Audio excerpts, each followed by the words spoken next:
ಸ್ವಾತಿ ನಕ್ಷತ್ರ ತುಂಬ ಒಳ್ಳೆಯ ಶ್ರೇಷ್ಠ ನಕ್ಷತ್ರ, ಮಹಾನಕ್ಷತ್ರ ಅಂತ ಕರೆಸಿಕೊಳ್ಳುತ್ತೆ. ಸ್ವಾತಿ ನಕ್ಷತ್ರದವರು ಉಳಿದ ನಕ್ಷತ್ರದವರಿಗಿಂತ ತುಂಬ ವಿಭಿನ್ನವಾಗಿರ್ತಾರೆ, ಅತ್ಯಂತ ಸಾತ್ವಿಕರಾಗಿರ್ತಾರೆ ಮತ್ತು ಒಂದು ಎಲ್ಲಿಲ್ಲದ ಒಂದು ವೈಶಿಷ್ಟ್ಯವನ್ನು ಹೊಂದಿರ್ತಾರೆ, ಪರೋಪಕಾರಿಗಳಾಗಿರ್ತಾರೆ, ಸ್ವತಂತ್ರವಾಗಿ ಇರ್ತಾರೆ. ಸ್ವ ಅಂದರೆ ಸ್ವತಂತ್ರ ಅಂತ ಅರ್ಥ. ಆದ್ದರಿಂದ ಅತಿಶಯವಾಗಿ ಸ್ವತಂತ್ರವನ್ನು ಹೊಂದಿರೋದರಿಂದ ಸ್ವಾತಿ ಅಂತ. ಸ್ವಾತಿ ನಕ್ಷತ್ರದಲ್ಲಿ ಬರುವ ಈ ಸ್ವಾತಿ ನಕ್ಷತ್ರ ತುಲಾ ರಾಶಿಯಲ್ಲಿ ಬರುತ್ತೆ. ಆದ್ದರಿಂದ ಇವರು ಸ್ವಲ್ಪ ವ್ಯವಹಾರ ಚತುರರಾಗಿರ್ತಾರೆ. ನಮಗೆ ಏನಾದರೂ ವ್ಯವಹಾರ ಮಾಡಬೇಕು ಅಂತಿದ್ರೆ ಸ್ವಾತಿ ನಕ್ಷತ್ರದವ್ರನ್ನ ಇಟ್ಕೊಂಡು ವ್ಯವಹಾರ ಮಾಡಿದ್ರೆ ಒಳ್ಳೆ ಅದರಲ್ಲಿ ಲಾಭ ಆಗುತ್ತೆ, ಮೋಸ ಆಗಲ್ಲ. ಸ್ವಾತಿ ನಕ್ಷತ್ರದವರು ನಮಗೆ ಭಾಗ್ಯದೇವತೆ ಇದ್ದಂಗೆ ಇರ್ತಾರೆ. ನಮಗೆ ಅವರಿಂದ ತುಂಬ ಭಾಗ್ಯಗಳು, ಸೌಭಾಗ್ಯಗಳು ಸಂಪ್ರಾಪ್ತವಾಗುತ್ತೆ, ಎಷ್ಟೋ ಅನರ್ಥಗಳು ಪರಿಹಾರ ಆಗುತ್ತೆ. ಆದ್ದರಿಂದ ಸ್ವಾತಿ ನಕ್ಷತ್ರದ ಎಲ್ರಿಗೂ ಕೂಡ ಗೊತ್ತು, ಆ ಸ್ವಾತಿ ಮಳೆ ಆ ಚಿಪ್ಪಿನ ಒಳಗಡೆ ಒಂದು ಹನಿ ಬಿದ್ದರೆ ಅದು ಮುತ್ತಾಗುತ್ತೆ ಅಂತ. ಹಾಗೆ ಯಾರಾದರೂ ನಾವು ಸಾತ್ವಿಕರಾಗಿದ್ದು ಅವರು ಹೇಳುವ ವಿಷಯವನ್ನು ಸರಿಯಾಗಿ ಗ್ರಹಣ ಮಾಡುವ ಶಕ್ತಿ ನಮ್ಮಲ್ಲಿ ಇತ್ತು ಅಂದರೆ, ಅವರು ಏನಾದರೂ ವಿಷಯವನ್ನು ಹೇಳಿದ್ರೆ ಅಥವಾ ಅವರಿಂದ ನಮಗೇನಾದರೂ ಉಪಕಾರವಾದರೆ ಅದು ಖಂಡಿತ ಮುತ್ತಾಗೇ ಆಗುತ್ತೆ. ಅಂದರೆ ಸರಿಯಾದ ಸಮಯದಲ್ಲಿ ಸರಿಯಾದ ಯೋಗ್ಯತೆ ಇರುವಂಥವರಿಗೆ ಸ್ವಾತಿ ನಕ್ಷತ್ರದವರು ಉಪಕಾರ ಮಾಡಿದ್ರೆ ಆ ಸ್ವಾತಿ ಮಳೆಯ ಹನಿ ಮುತ್ತಿನ ಒಳಗಡೆ ಬಿದ್ದರೆ, ಆ ಚಿಪ್ಪಿನ ಒಳಗಡೆ ಬಿದ್ದರೆ ಹೇಗೆ ಮುತ್ತಾಗುತ್ತೋ ಹಾಗೆ ನಮಗೂ ಕೂಡ ಅಂಥ ಸೌಭಾಗ್ಯ, ಅಂಥ ಸಂಪತ್ತು ಬರುತ್ತೆ ಅಂತ. ಅದು ಸ್ವಾತಿ ನಕ್ಷತ್ರದವರಿಂದ ನಮಗೆ ಆಗುವಂತಹ ಲಾಭ. ಇನ್ನು ಸ್ವಾತಿ ನಕ್ಷತ್ರದವರಿಗೆ ಹೇಗೆ ಅದು ಮತ್ತೊಂದೇನು ಅಂದರೆ, ಆ ಸ್ವಾತಿ ಮಳೆ ಬಾಳೆ ಗಿಡದ ಮೇಲೆ ಬಿದ್ದರೆ ಅದೊಂದು ಹಣ್ಣಾಗುತ್ತೆ. ಹಾವು ಆ ಸ್ವಾತಿ ನಕ್ಷತ್ರ ಮಳೆನ ಕುಡಿದ್ರೆ ವಿಷ ಆಗುತ್ತೆ. ಅದೇ ಚಿಪ್ಪಿನ ಒಳಗಡೆ ಬಿದ್ದರೆ ಅದು ಮುತ್ತಾಗುತ್ತೆ. ಹಾಗೆ ಇವರಿಂದ ನಾವು ಉಪಕಾರವನ್ನು ಪಡಿಬೇಕಾದ್ರೆ ನಮ್ಮಲ್ಲಿ ಅಂಥ ಯೋಗ್ಯತೆ ಇರಬೇಕು, ಅಂದರೆ ಮಾತ್ರ ಅದು ಉಪಯೋಗಕ್ಕೆ ಬರುತ್ತೆ. ಇಲ್ಲ ಅಂದರೆ ಅದು ಉಪಯೋಗಕ್ಕೆ ಬರೋದಿಲ್ಲ ಅಂತ ಹೇಳಲಿಕ್ಕೆ ಆ ವಿಷಯವನ್ನು ಹೇಳಿದೆ. ವಾಯುದೇವರು ಇದರ ಅಭಿಮಾನಿ ದೇವತೆ, ಸ್ವಾತಿ ನಕ್ಷತ್ರದ ಅಭಿಮಾನಿ ದೇವತೆ. ತುಂಬ ಶ್ರೇಷ್ಠರು, ಎಲ್ಲ ಜೀವರಲ್ಲಿ ಅವರೇ ಅತ್ಯಧಿಕರು. ಅವರಿಗಿಂತ ಇನ್ನೊಬ್ಬ ಶ್ರೇಷ್ಠನಾದವನು ಇದ್ದಾನೆ ಅಂತ ಇಲ್ಲ. ಯಾಕೆಂದರೆ ಎಲ್ಲರಿಗೂ ಕೂಡ ಉಸಿರಾಟದ ಶಕ್ತಿನ ಕೊಡುವಂಥವರು ವಾಯುದೇವರು. ಅವರು ಈ ಸ್ವಾತಿ ನಕ್ಷತ್ರಕ್ಕೆ, ರೋಹಿಣಿ ನಕ್ಷತ್ರಕ್ಕೆ ಚತುರ್ಮುಖ ಬ್ರಹ್ಮದೇವರು ಅಭಿಮಾನಿ ದೇವತೆಗಳು, ಸ್ವಾತಿ ನಕ್ಷತ್ರಕ್ಕೆ ವಾಯುದೇವರು ಅಭಿಮಾನಿ ದೇವತೆಗಳು. ಎರಡು ಈಕ್ವಲ್ಲು, ಎರಡು ಒಂದೇ. ಅಂದರೆ ಅಷ್ಟು ಇವರನ್ನು ಮೀರಿಸೋರು ಇನ್ನೊಬ್ಬರು ಇರೋದಿಲ್ಲ. 10 ಜನ ಇದ್ದರೆ ಸ್ವಾತಿ ನಕ್ಷತ್ರದವರು ಒಂದು ವೇಳೆ ಅವರು ಚೆನ್ನಾಗಿ ಅಧ್ಯಯನ ಎಲ್ಲ ಮಾಡಿಬಿಟ್ಟಿದ್ರೆ, ವಿದ್ಯೆಗೆ ಎಲ್ಲಿಲ್ಲದ ಪ್ರಾಶಸ್ತ್ಯ ಕೊಟ್ಟರೆ ಅವರನ್ನು ಹಿಡಿದು ನಿಲ್ಲಿಸೋರೇ ಇಲ್ಲ. ಯಾಕೆಂದರೆ ಸ್ವಾಭಾವಿಕವಾಗಿ ಇವರಲ್ಲಿ ವ್ಯವಹಾರ ಚಾತುರ್ಯ ಇರುತ್ತೆ, ಎಲ್ಲರ ಜೊತೆ ಹೊಂದಾಣಿಕೆ ಮಾಡಿಕೊಳ್ತಾರೆ. ಸಮಾಜದಲ್ಲಿ ಸಂಪೂರ್ಣ ಹೊಂದಾಣಿಕೆ ಮಾಡಿಕೊಂಡು ಎಲ್ಲರ ಬಳಿ ತಾವಾಗಿಯೇ ಹೋಗಿ ಬೆರೆತುಕೊಂಡು ಕೆಲಸವನ್ನು ಮಾಡ್ತಾರೆ. ಮತ್ತು ಒಳ್ಳೆ ವಾಕ್ಶಕ್ತಿಯು ಕೂಡ ಇವರಿಗೆ ಇರುತ್ತೆ ಸ್ವಾತಿ ನಕ್ಷತ್ರದವರಿಗೆ.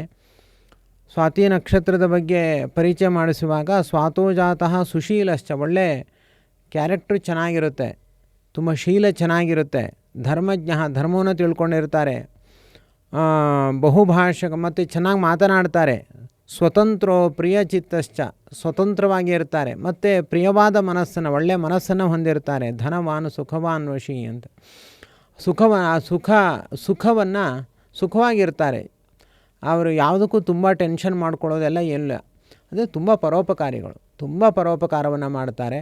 ಆದ್ದರಿಂದ ಈ ಸ್ವಾತಿ ನಕ್ಷತ್ರದವರನ್ನು ಯಾರು ಬೇಕಾದರೆ ಮದುವೆ ಆಗ್ಬೋದು ಅಂತ. ಅಂದರೆ ಗಣಕೂಟದಲ್ಲಿ ಇದಕ್ಕೆ 18 ಗುಣ ಕೂಡಲೇಬೇಕು ಅಂತ ಇಲ್ಲ. ಸ್ವಾತಿ ನಕ್ಷತ್ರದವರಿಗೆ 5 ಗುಣ ಕೂಡಿದ್ರೂ ಕೂಡ ಅವರು 32 ಗುಣ ಕೂಡಿದಂತೆ ಅಂತ ಜ್ಯೋತಿಷ್ಯದಲ್ಲಿ ಅದೊಂದು ಕಲ್ಪನೆ ಇದೆ. ಆದ್ದರಿಂದ ಯಾರ ಜೊತೆ ಅವರು ಮದುವೆ ಆದರೂ ಬದುಕ್ತಾರೆ ಅಂತ. ಸ್ವಾತಿ ನಕ್ಷತ್ರದವರು ಹೇಗಿದ್ದರೂ ಅಡ್ಜಸ್ಟ್ ಮಾಡ್ಕೊಳ್ತಾರೆ, ಎಲ್ಲರ ಜೊತೆ ಹೊಂದಾಣಿಕೆ ಮಾಡಿಕೊಳ್ತಾರೆ ಅಂತ. ಒಂದು ಕಥೆ ಇದೆ. ಒಂದು ದೊಡ್ಡ ಮರ ಇತ್ತಂತೆ, ಅದರ ಪಕ್ಕದಲ್ಲಿ ಒಂದು ಸಣ್ಣ ಗಿಡ ಇತ್ತಂತೆ. ಇದು ಗಾಳಿ ಬಂದರೆ ಆ ಕಡೆ ಈ ಕಡೆ ಅಲ್ಲಾಡುತ್ತೆ ಗಿಡ, ಮರ ಮಾತ್ರ ಅಲ್ಲಾಡಲ್ಲ. ಏನು ಗಾಳಿ ಬಂದರೂ ಅಲ್ಲಾಡಲ್ಲ. ಅದು ತೂರಾಡುತ್ತೆ, ಈ ಕಡೆ ತೂರುತ್ತೆ ಆ ಕಡೆ ತೂರುತ್ತೆ. ಆ ಪಕ್ಕದಲ್ಲಿರೋ ಮರಕ್ಕೆ ಸಿಟ್ಟು ಬಂತಂತೆ, ಏನು ಚೂರು ಗಾಳಿ ಬಂದರೂ ಕೂಡ ತೂರಾಡ್ತೀಯ ನೀನು, ಸ್ಟ್ರೈಟಾಗಿ ನಿಂತ್ಕೊಳ್ಳಿಕ್ಕಾಗಲ್ವ ನಿನಗೆ ಅಂತ ಆ ಮರ ಬೈತಂತೆ ಗಿಡಕ್ಕೆ. ಆಗ ಗಿಡ ಹೇಳ್ತಂತೆ, ಪ್ರಕೃತಿ ಹೇಗಿರುತ್ತೋ ಹಾಗೆ ನಾವು ಅಡ್ಜಸ್ಟ್ ಆಗಬೇಕು, ಗಾಳಿ ಹೇಗೆ ಬರುತ್ತೋ ಹಾಗೆ ನಾವು ವಾಲ್ಬೇಕು, ಗಾಳಿ ಬಂದ ಕೈಯಲ್ಲಿ ತೂರಿಕೊಳ್ಳಿರೋ, ನಿಂತರ ಹಾಗೆ ಸೆಟದು ನಿಂತ್ಕೊಂಡ್ಬಿಟ್ರೆ ಏನಾಯಿತು, ಪ್ರಕೃತಿಗೂ ನಮಗೂ, ಪ್ರಕೃತಿ ಜೊತೆ ನಾವು ಹೇಗೆ ಬೆರೆತಂತ ಆಗುತ್ತೆ ಅಂತ. ಅದಕ್ಕೆ ಅದು ನೀನು ಸುಮ್ಮನೆ ತೊಂದರೆ ಕೊಡಬೇಡ, ಈ ಕಡೆ ಆ ಕಡೆ ತೂರಾಡೋದು ನನಗೆ ನೋಡಲಿಕ್ಕಾಗಲ್ಲ ಅಂತ ಮರ ಬೈತಂತೆ. ಸರಿ ಆಯಿತು ಅಂತ ಸುಮ್ಮನೆ ಆಯ್ತಂತೆ ಈ ಗಿಡ. ಆಮೇಲೆ ಒಂದು ದೊಡ್ಡ ಬಿರುಗಾಳಿ ಬಂತಂತೆ. ಬಿರುಗಾಳಿ ಬಂದರೆ ಬುಡ ಸಮೇತ ಆಗಿ ದೊಡ್ಡ ಮರ ಬಿದ್ದೋಯ್ತು. ಇದೇನು ಮಾಡ್ತು, ತೂರಾಡ್ತು. ಬಿರುಗಾಳಿ ಬಂದಾಗ ಒಮ್ಮೆ ಈ ಕಡೆ ಆ ಕಡೆ ತೂರಾಡ್ತು, ಬದುಕೊಳ್ತು. ಆಗ ಪ್ರಕೃತಿಗೆ ಖುಷಿ ಆಯ್ತಂತೆ. ಅಂದರೆ ಪ್ರಕೃತಿಗೆ ಸಪೋರ್ಟ್ ಮಾಡಿದ್ದಕ್ಕೆ ಅದು ಅದನ್ನು ಬದುಕಿಸ್ತು ಅಂತ. ಹಾಗೆ ಸ್ವಾತಿ ನಕ್ಷತ್ರದವರು ಸೆಟೆದು ನಿಲ್ಲಲ್ಲ. ಈಗೋ ತುಂಬ ಇರುತ್ತೆ ಅವರಿಗೆ ಒಳಗಡೆ. ಆದರೆ ಅದನ್ನು ಮಾತಿನಲ್ಲಿ ತೋರಿಸೋದು ಅಥವಾ ಇನ್ನೇನೋ ಮಾಡೋದು, ಇನ್ನೊಬ್ಬರ ಮನೆಗೆ ನಾನು ಬರೋಲ್ಲ, ಇನ್ನೊಬ್ಬರ ಹತ್ರ ಮಾತಾಡಲ್ಲ, ಹಾಗೆಲ್ಲ ಇರಲ್ಲ. ಇರುತ್ತೆ, ಈಗೋ ಇರುತ್ತೆ, ಆದರೆ ಹೇಗೆ ಬೇಕು ಹಾಗೆ ಅಡ್ಜಸ್ಟು ಆಗ್ತಾರೆ. ಅದು ಒಂಥರ ವಿಚಿತ್ರ ಸ್ವಭಾವ. ಅದು ಈಗೋ ಇದ್ದು ಅದನ್ನು ತೋರಿಸದೇ ಇರುವಂಥವ್ರು. ತೋರಿಸಿದ್ರು ಮಾತಲ್ಲಿ ತೋರಿಸ್ತಿರ್ತಾರೆ, ಹೊಂದಾಣಿಕೆನೋ ಮಾಡ್ಕೋತಿರ್ತಾರೆ. ಆ ಥರ ಸ್ವಭಾವ. ಸ್ವಾತಂತ್ರ್ಯ ಪ್ರಿಯರು, ಧನ ಮತ್ತು ಸುಖದ ಬಗ್ಗೆ ಹೆಚ್ಚಿನ ಆಸಕ್ತಿಯನ್ನು ಹೊಂದಿರ್ತಾರೆ. ವಾಯುದೇವರ ಒಂದು ಸ್ವಭಾವ, ಗಾಳಿ ಹೇಗೆ ಬೇಕು ಹಾಗೆ ಎಲ್ಲ ಕಡೆಯೂ ಕೂಡ, ಅಂದರೆ ಗಾಳಿ ಏನು ಮಾಡುತ್ತೆ ಅಂತಂದರೆ ನಮಗೆ ಪ್ರಾಣವನ್ನು ಕೊಡುತ್ತೆ. ನಮ್ಮ ಉಸಿರಾಟ, ಈ ದೇಹ ನಿಂತಿರುವುದೇ ಗಾಳಿಯಿಂದ. ಹಾಗೆ ಏನು ಜೀವನದಲ್ಲಿ ಅಳವಡಿಸ್ಕೊಳ್ಬೇಕೋ ಅಂಥ ಮುಖ್ಯವಾದ ಗುಣವನ್ನು ಅಳವಡಿಸಿಕೊಂಡಿರ್ತಾರೆ ಸ್ವಾತಿ ನಕ್ಷತ್ರದವರು. ಇಂತಹ ಸ್ವಾತಿ ನಕ್ಷತ್ರದ ಬಗ್ಗೆ ಈಗ ಪ್ರಕೃತದಲ್ಲಿ ಇವರಿಗೆ ಗುರುಬಲ ಚೆನ್ನಾಗಿದೆ.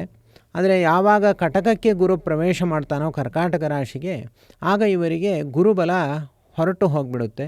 ಆದರೆ ಶನಿ ದೇವರ ವಿಶೇಷ ಅನುಗ್ರಹ ಇವರಿಗೆ ಇರೋದರಿಂದ ಈ 1-1.5 ವರ್ಷಗಳ ಕಾಲ ತುಂಬ ಚೆನ್ನಾಗಿದೆ. ಶನಿದೇವರ ಯಾವುದೇ ದೋಷಗಳು ಇವರಿಗೆ ಇರೋದಿಲ್ಲ. ಗುರುಗಳ ಅನುಗ್ರಹವನ್ನು ಇವರು ಸಂಪಾದನೆ ಮಾಡಬೇಕು. ಆಗ ಇವರು ಅಂದುಕೊಂಡ ಇವರ ಯಾವುದೇ ಕೆಲಸದಲ್ಲಿ ಏನಾದರೂ ನೀವು ಕೆಲಸ ಅಂದುಕೊಂಡು ಅದು ಏನಾದರೂ ನಿಂತು ಹೋಗಿದ್ದರೆ ವಾಯುದೇವರ ವಿಶೇಷ ಸ್ಮರಣೆಯನ್ನು ಮಾಡಿ, ಹನುಮಂತ ದೇವರ ಸ್ಮರಣೆಯನ್ನು ಮಾಡಿ, ಸುಂದರಕಾಂಡವನ್ನು ಶ್ರವಣ ಮಾಡಿ, ತುಂಬ ಒಳ್ಳೆಯದಾಗುತ್ತೆ. ಮತ್ತು ಒಂದು ನಾನಿಲ್ಲಿ ಮುಖ್ಯವಾಗಿ ನೀವೇನು ಮಾಡಬೇಕು ಅನ್ನೋದನ್ನು ಕೂಡ ನಾನು ಇಲ್ಲಿ ಹೇಳ್ತೇನೆ.